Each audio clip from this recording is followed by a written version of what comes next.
All right, guys, let's take a quick dive into asset sales. So, when we're looking at the sale of an asset that we own as a business, we want to make sure that we're calculating that gain loss amount correctly.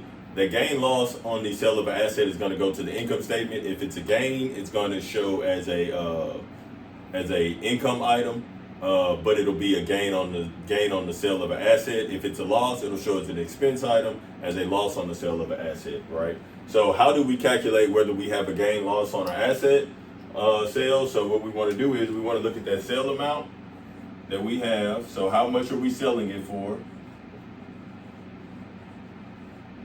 Less our net book value. Net book value. So our net book value is going to be our book value of asset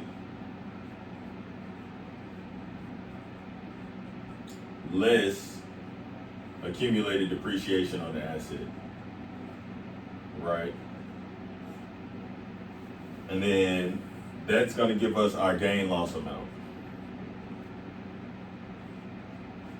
So let's look at it, right? Let's say we have a truck that we're selling, and we're selling this truck for $15,000, right? That's our sale amount.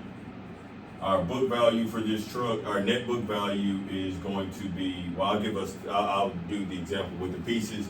So our book value less our depreciation, our book value for this truck is $20,000. But let's say we've already incurred $9,000 in depreciation on this truck, right? So do we have, looking at this example where we have a gain or a loss. So what we would do is we would take this 15,000 less this 11,000 because that's the net book value of the asset. And our total would be 4,000. So since our sale amount is higher than our asset amount, then we have a gain on the asset, right? So when looking at this and we're looking at the assets and we want to, remove all this stuff off our books, kind of the way that we would look at it is we would come here, we're going to end up debiting our cash, right? Because we're getting cash of 15,000 for this asset. So debit cash for 15,000, right? And then we need to debit our accumulated depreciation because we have to take that off the books. So we have 15,000 here. Accumulated depreciation is 9,000, right? So then what else do we have to take off the books? We have to take off that asset. So we have to credit out that asset. So we'll do just asset, even though we said it's a truck. So the value of that asset was 20,000. And then we come here and we record a credit for our gain on sale of asset for 4,000 because that's our gain.